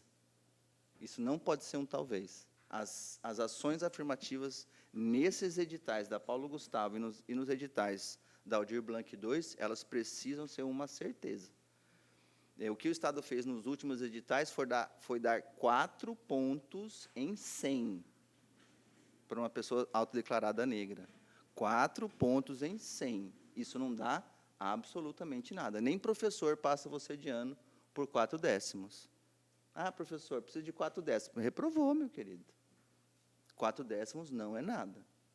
Então, assim, é necessário que a gente entenda o que é uma ação afirmativa de fato e o que a gente precisa para modificar o cenário, né? O que está dado 60% da população mato-grossense não é representada no cinema produzido aqui. Qual vai ser a ferramenta que nós vamos utilizar para modificar essa estrutura? A gente não pode se basear pela demanda. Mas só chega filme de pessoa branca pedindo para fazer aqui na hora que abre o edital. Lógico, gente. Né? A população negra precisa ser instrumentalizada para que ela venha solicitar esse recurso. Então, se a gente pensar a demanda é da população branca, a gente tem que reverter, né? Tem que olhar pelo contrário. Por que não acontece a demanda do outro lado, já que eles são a maior parte da população? Eu acho que esse é um ponto também que a gente vai ouvir na oitiva, né? Essa resposta da população em relação a esses questionamentos. Eu acho que é muito importante a gente ter esse espaço mesmo das oitivas. O Estado, no meu entendimento, está demorando para abrir esse canal de oitiva. Assim, a gente não sabe qual o que o Estado está pensando, o que a CECEL está pensando, a não ser essas poucas coisas. Nós estamos pensando em ficar com os longas, tarará. Beleza, mas qual que é a divisão, como é que vai ser, tarará? A CECEL não abriu isso para mim, nem para mim que sou conselheiro. Então, acho que isso está demorando a acontecer. Gente, fico à disposição de vocês, como conselheiro estadual municipal de cultura, como realizador audiovisual, no que vocês quiserem, como pesquisador do audiovisual também, professor. Para quem quiser me perguntar qualquer coisa nesse sentido, fico à disposição, meu contato a Bruna tem. E é isso, fico à disposição de vocês. Tá? Obrigado pela oportunidade de estar aqui. Você falou que o Estado não está conversando sobre isso. E o município? Sobre as divisões de valor? Você colocou sobre a inclusão das políticas, né? Dentro da CECEL, a nossa discussão é de que sim. Tá? A ideia nossa é de propor. Mas, de fato, a gente vai precisar do respaldo das oitivas. Isso, em Cuiabá. Dentro da CECEL, eu estou falando, porque eu falo CECEL, o conselho sou eu, de audiovisual, e a Bruna, que está aqui. Tá? Eu estou no municipal e no estadual. E aí, no municipal, a conversa que a gente tem é de que sim, mas a gente vai precisar desse respaldo. Né? No Estado, a conversa que eu tive foi essa que eu repliquei para vocês, de que a gente precisa atender a demanda. E eu falei, olha, a gente tem que inverter isso daí, gente. Não é a demanda que deve pautar, mas a necessidade que a gente precisa remediar aí. Maurício, aproveitando que você está aqui ainda, para dizer o seguinte, eu acho que é a pergunta da Lígia, eu acho que o que nós estamos fazendo aqui é o que o município está fazendo. Né? O município também foi feita uma reunião do fórum, né, com a presença do secretário, então o secretário de Cultura, ele está bem a par do que a gente está discutindo aqui, o secretário adjunto está aqui, a Bruna trabalha na Secretaria de Cultura, nós estamos aqui para discutir, entender e contribuir para a condução do edital Paulo Gustavo aqui no município de Cuiabá, respeitando, inclusive, que traz a lei sobre a questão da política afirmativa, porque ela já orienta para isso. Eu acho que o que a gente tem que garantir é que o edital possa atender de forma muito clara essa ausência, né, que não é só no audiovisual, é também em todos os lugares. Então, vamos para cima. Eu queria aproveitar o Maurício aqui e parabenizá-lo pela fala. Eu acho que o Paulo Gustavo tem essa importância para o audiovisual, e a participação de vocês vai ser fundamental para contemplar Cuiabá no que diz respeito à implementação do edital da Paulo Gustavo. E você colocou muito bem vários pontos aqui, e eu gostaria de convidar, né, e propor aqui, se vocês me permitem, para que vocês mobilizem, né, e propõem também quem seriam os convidados pertinentes para estar nessa auditiva, falando pelo audiovisual, colocando todas essas preocupações e essas propostas de vocês. Eu acho fundamental a gente, quanto na organização dessa auditiva, ter vocês como principais, ou, se não, um dos principais focos, né, para o debate.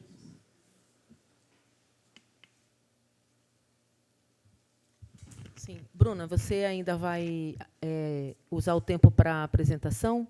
Ou já podemos encerrar a parte de apresentação? Uma passando aqui só da acessibilidade, que é isso que está colocado aqui, né, que é voltado aqui para pessoas com deficiência, um aumento do valor. Os instrumentos de seleção serem acessíveis em vários formatos de linguagem, audiovisual, audiodescrição, sistema Braille, sistema de informação DAISY e língua brasileira de sinais.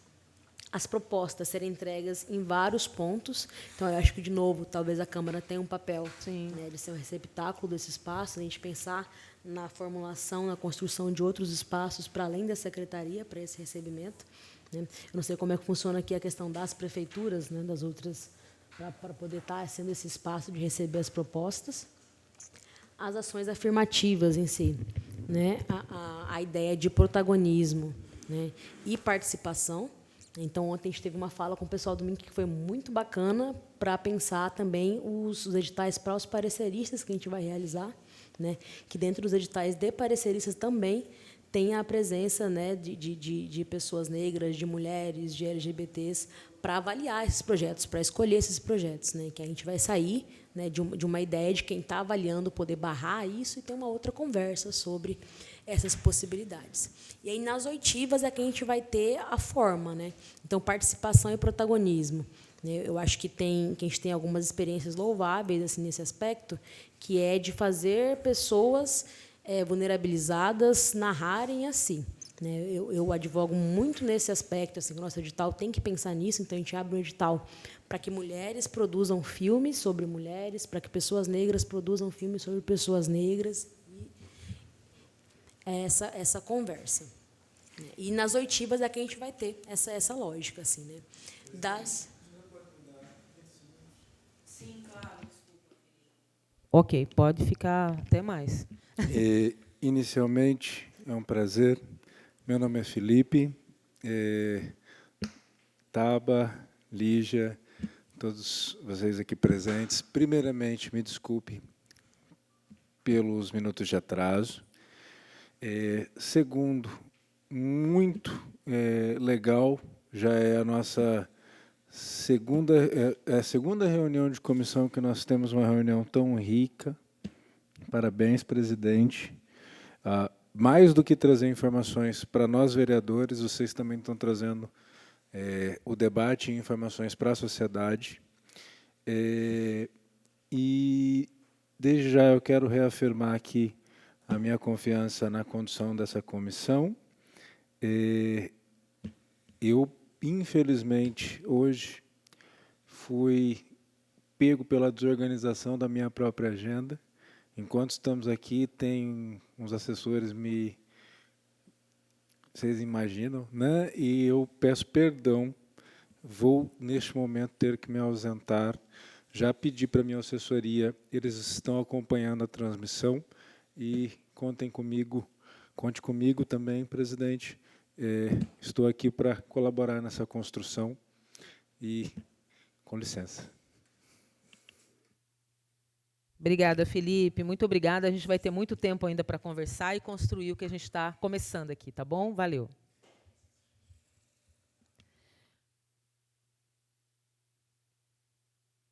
Essa parte das ações afirmativas encerra as obrigações do município para com os editais, né? Tem as obrigatoriedades para as pessoas que são beneficiárias, para os grupos, para os coletivos, que é com relação às contrapartidas, né? Elas vão precisar ser realizadas dentro de prioritariamente, né, para alunos e professores de escolas públicas, universidades públicas ou privadas que tenham estudantes do ProUni, aos profissionais de saúde e pessoas ou grupos integrantes de associações comunitárias ou atividades públicas, né? E aí, de novo, volta a ideia de internet, de transmitir pela internet. E aí isso vai dar para a gente, essa ideia das contrapartidas, da determinação do prazo para elas, junto com o município, de pensar, vereadora e vereador, um calendário de quase 2 anos de ações. A gente pode estar pensando na época de formalização, no período de formalização, pensar um giro de ações, né, para além do que é produzido ali, para quase 2 anos de atividades. Então, dá um calendário muito grande de coisas para ser feitas em vários espaços, né? Com relação à prestação de contas também, esse aqui eu acho que é um dos pontos mais complicados daqui. Beleza.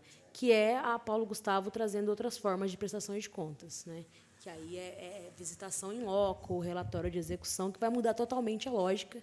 E isso precisa estar nas capacitações, precisa estar nos espaços de audiência, para a galera ir se acostumando com as novas formas. Acho que o Justino já colocou aqui a relação da Paulo Gustavo e da Lei Aldir Blanc II com o plano municipal, né? Aí a gente termina aqui com o nosso quadro de onde estamos com o plano. A Paulo Gustavo, a gente vai conseguir acessar sem o Plano Municipal de Cultura. A Lei Aldir Blanc II, talvez não. Ao que parece, não. A gente vai precisar, naquele quadro de datas da Lei Aldir Blanc II, já está com o Plano Municipal aprovado. Ok, Bruna, muito obrigada. Um esforço enorme para poder sintetizar uma questão, uma história complexa aí da construção dessa lei. Bom, eu acho que agora a gente poderia conversar como é que a gente poderia organizar a questão da audiência. Nós temos 2 caminhos. A gente já tira as diretrizes aqui, ou a gente pode já encaminhar, com o consentimento aqui da comissão, uma equipezinha só para pensar a organização da audiência pública, pode ser? Porque, como já levamos muito tempo aqui, a gente poderia já pensar isso. O que você acha, Mário? Pode ser? Então, beleza. Então, a gente podia pensar uma representação, como estamos aqui bem diversificados agora, né? Nós temos o Alex, que é do Conselho Municipal, né, de Cultura, estadual, me desculpa. O Taba está no Conselho Estadual também e no Fórum, né? A Lígia está também Hã? Você é da Cultura, militante da Cultura, o Rafael, que é da Secretaria de Cultura. E eu acho que a gente não precisa excluir ninguém aqui. A gente pode apresentar uma proposta inicial para poder discutir entre nós aqui. Né? Eu quero que a Neuza pegue os contatos das pessoas aqui para a gente já dialogar entre nós, primeiro, a proposta de organização dessa audiência pública, certo? Aí, fechando a proposta com vocês, né? Aí a gente vai aqui bater o martelo. Pode ser a comissão, Mário? Sim. Eles trazem a proposta para a gente bate o martelo aqui e já dispara para... Vamos já começar a fazer o material de divulgação, né? Mesmo a gente indo construir a audiência ao longo desses dias. Pode ser? Bom, a ideia é contemplar os vários segmentos culturais. Né? Primeiro, eu penso, Mário... Eu sou bem leigo, estou aprendendo aqui. Eu também. No sentido de... É tudo muito novo para mim. Né? Na questão da audiência pública. Sim. Aonde que nós queremos chegar? Né? Acho que são os dois aspectos de fundação. Isso. Quantas categorias que nós vamos, quantos segmentos culturais que nós vamos atingir e qual que é o objetivo. Tendo claro isso, o resto a gente desenha. Isso. Então, Mário, objetivamente, o que eu estou pensando, eu vou falar aqui, se vocês tiverem uma divergência, a gente vai ponderando para chegar num denominador comum, certo? Nós temos, no artigo 6º, para onde está direcionado, não é isso? Os recursos do edital Paulo Gustavo. É porque ela não fez o quadrinho dessa vez, que tem lá o artigo e a distribuição. Aí ficou bem longo para ver. Mas aquele quadrinho que você tinha apresentado na primeira estava bem bom, viu, Bruna? É do Ministério? Ah, tá. Então, o que acontece aqui? Ó? Qual que é a ideia que eu tenho, mas para discutir, para a gente poder aprofundar, amadurecer, claro, né? Nós temos aqui, Mário, o apoio à produção audiovisual. Então, as pessoas que produzem, como o Maurício, que vai produzir um filme, um curta ou um longa, um documentário, qualquer gênero dessa área, vai apresentar um projeto. Então, essa é um tipo de financiamento que o edital vai fazer, vai destinar. 70% vai ser para o audiovisual, mas não quer dizer que é só para a produção fílmica. Para outras áreas do audiovisual também. Por exemplo, no inciso 2º, é o apoio a reformas, restauros e manutenção e funcionamento de salas de cinema. Então, é outro item de financiamento dentro do edital de audiovisual. Aí, o terceiro é capacitação, formação e qualificação no audiovisual. É outro item também. Né? Então, o que eu acho é que a gente poderia pensar a audiência pública já direcionada para essas áreas de financiamento do edital. De que maneira? Primeiro, a gente pode lançar questões, trazer pessoas para fazer um diagnóstico de cada situação. Como é que está a produção fílmica aqui no município de Cuiabá? Qual é a potencialidade? Primeiro, quais são os problemas que nós enfrentamos, as dificuldades? Fazer um diagnóstico do problema. Depois, para apontar para onde que poderia dirigir, para que caminho, que soluções que nós teríamos, que o edital teria que contemplar nesta área de produção fílmica. Entendeu? Aí o Maurício falou ali, olha, uma coisa muito importante é o investimento em clubes, em cineclubes, porque os cineclubes são a base de formação do público para o audiovisual. Porque também não adianta investir um monte de dinheiro no audiovisual e você não ter público para o audiovisual. O pessoal só gostar de assistir filme hollywoodiano. Entendeu? Então, nós precisamos desenvolver o gosto artístico pelo tipo de filme que nós vamos produzir. Por isso, os cineclubes são importantes. Também como esse recurso municipal, que seria destinado aos curtas, pelo que eu entendi.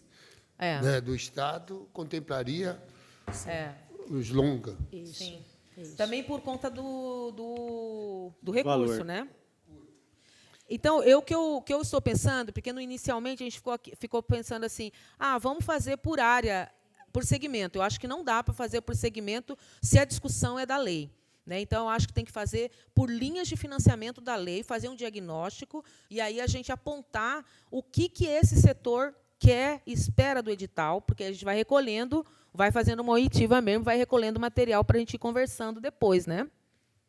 Lígia.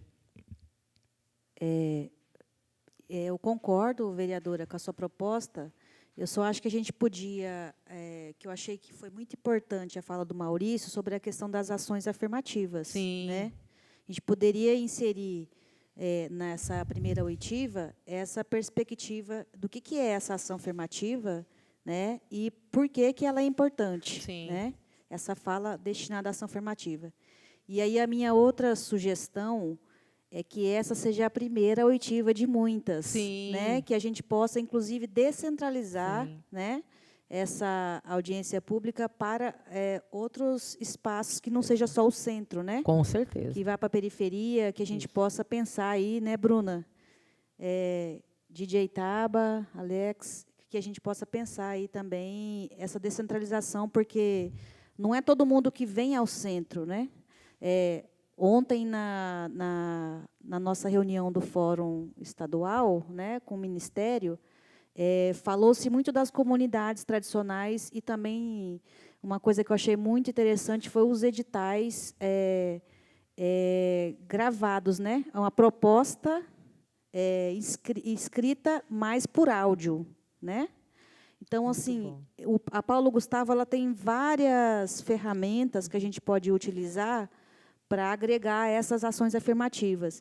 Porque a gente está falando aqui, aqui no Cuiabá, tem muitas regiões quilombolas, muitos bairros que acolhem muitas famílias quilombolas, indígenas também. E aí a gente também não pode deixar de destacar as mulheres, né? A questão de gênero também e LGBTQIA+, que também está dentro dessas ações afirmativas. É isso, obrigada. É isso aí. Eu acho que todos esses elementos que você traz são elementos fundamentais para compor já a discussão sobre a organização da audiência. Acho que nós vamos dar conta de fazer um belíssimo momento inicial desse debate. Eu acho também que aqui nessa gestão do Chico 2000 a gente teve a felicidade de instituir as audiências itinerantes. Nós, inclusive, já fizemos uma no bairro e foi muito legal.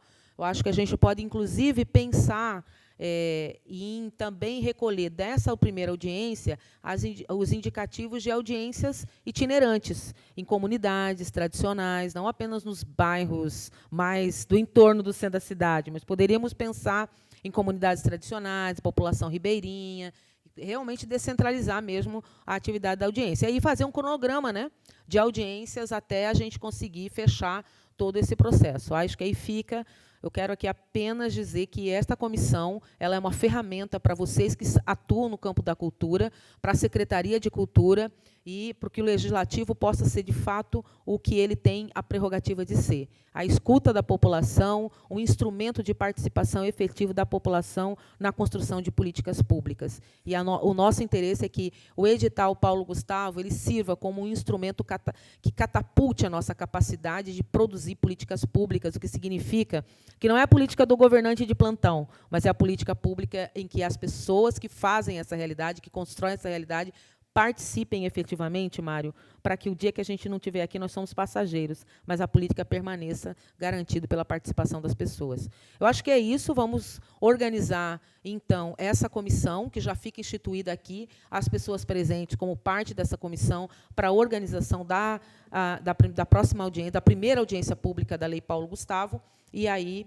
inclusive, com a indicação dos nomes, com essas falas todas que foram feitas aqui pela Lígia e pelos encaminhamentos que foram dados aqui. Tudo bem?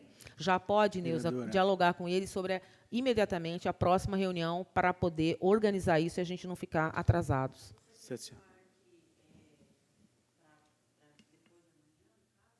Sim, não precisa da minha presença. Não precisa da minha presença. Vocês discutam, organizem. Pode ser online também, da forma como vocês quiserem. Tá bom? Beleza, Mário? Aí só traz para a gente quando tiver a proposta prontinha, tal, ou vai dando feedback para mim, que a gente vai conversando, para a gente já amarrar isso. E já vamos fazer o material de divulgação da audiência, tá bom?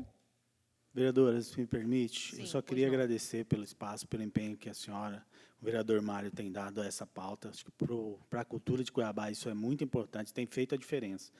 E também destacar que o Plano Municipal de Cultura ele é, sim, uma normativa, é, sim, um ponto crucial para que nós avançamos em relação à implementação do edital, né, desse recurso, na Lei Paulo Gustavo. Então, que nessa audiência, que nós não perdemos esse foco. E aí eu queria colocar o fórum à disposição para apoiar a proposta aqui colocada pela senhora, para que nós possamos já avançar para a escuta do setor cultural em relação ao plano nos próximos dias, para que nós possamos já poder, no mais breve possível, encaminhar esse plano aqui para casa e contar com o apoio de vocês, essa tramitação aqui seja de acordo com o que nós necessitamos para a cultura de Cuiabá, porque o plano é realmente uma necessidade, uma luta de anos que a classe cultural vem se engajando nesse sentido. Nós sabemos que o plano é garantia de direitos. Paulo Gustavo vai ser para esse ano, a Lei Aldir Blanc 2, a gente tem previsão de 5 anos, mas o Plano Municipal de Cultura é o que fica, o que permanece, que garante direitos para nós, inclusive para nos planejarmos como setor, para nós planejarmos a nossa vida quanto setor cultural. E aí eu queria destacar um ponto fundamental. Nós não estamos falando de um recurso para o setor cultural, mas nós estamos falando de um recurso no edital para a comunidade cuiabana, porque é a comunidade cuiabana que é impactada diretamente com os filmes, com os festivais. Então, é uma cadeia produtiva que vai muito além dos profissionais da cultura e do setor cultural. Impacta diretamente na saúde, impacta diretamente na segurança pública, impacta diretamente na qualidade de vida dos cuiabanos e cuiabanas. Então, é importante que a gente encaminhe isso e não perca o plano municipal de vista, de foco, porque isso vai ser fundamental para nós também. Tá, em relação a isso, meu encaminhamento, que eu até acho que deveria ser um encaminhamento não apenas da Comissão de Cultura, mas com a presidência do Conselho Municipal de Cuiabá, ou com a vice-presidência, em nome dos conselheiros, o Fórum Estadual de Cultura, Municipal, todo mundo que tem interesse, encaminhar um documento para o secretário de Cultura solicitando que esse plano seja encaminhado para esta casa o mais rápido possível, que não sofra agora a consulta digital, porque ela já foi feita e o verdadeiro local para fazer discussão disso é a conferência, para que faça a conferência imediatamente. Vamos fazer um documento e propor a assinatura de todos aqueles que entendem a importância disso, tá bom? Encaminhamos para vocês. Podemos chamar as instituições de cultura, os pontos de cultura, todo o setor cultural, para também endossar esse documento. Perfeito. Vamos fazer esse documento, tá, Neuza? Para poder encaminhar e depois compartilhar com eles, para poder recolher a assinatura. Acho que é fundamental isso. Beleza? Então, é isso. Com essa belíssima reunião, que eu sou muito grata por tudo que eu tenho aprendido com vocês do campo da cultura, né? Isso é muito importante para nós, né, Mário, a gente ter esse contato, poder saber que a Câmara tem um papel importante para construir o que as pessoas desejam, né? Porque aqui não estamos para fazer nada para a gente, nós estamos a fazer para a população cuiabana, como você bem disse, Taba. E eu quero dizer aqui que a gente não quer só comida, né? A gente quer saída para qualquer parte, a gente quer cultura, quer arte, quer diversão, né? Não nessa mesma ordem necessariamente, mas é tudo isso que o nosso povo quer e merece. E por isso a gente está aqui. Obrigada a vocês que nos assistiram até agora, né? Essa é mais uma reunião da Comissão de Cultura, que nesse momento eu dou por encerrada. Obrigada.